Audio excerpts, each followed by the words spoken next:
Lapės tekėjimas antra pasaka.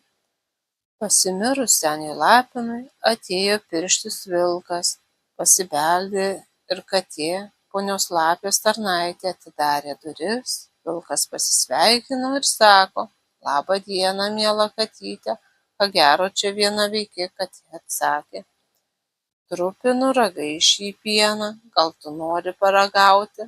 "Labai dėkui, katyte," atsakė vilkas. "Ar ponia Lapė namie?" Katė atsakė: "Ji užsidarė savo kambarį, graudžiai rauda, kad mirė jos vyras, senis Lapinas."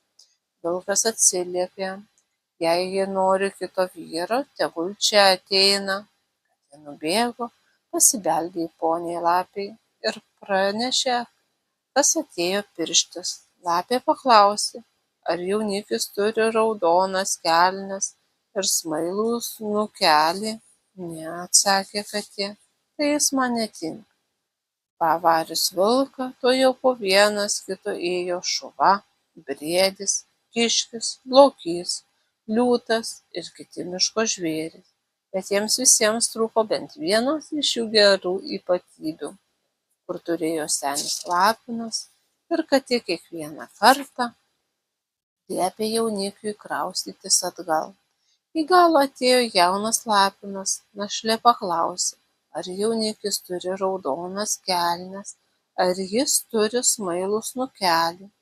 "Turi," atsakė katė, "tegul iš čia eina."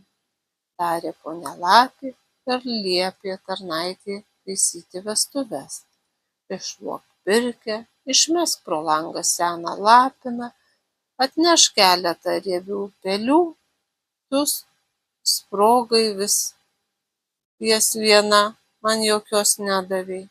Tada buvo pakeltos smagios vestuvės su jaunu Lapinu, visi linksminosi ir šoko, o jei nesiliovė, dar tebešoka jie iki šiandien.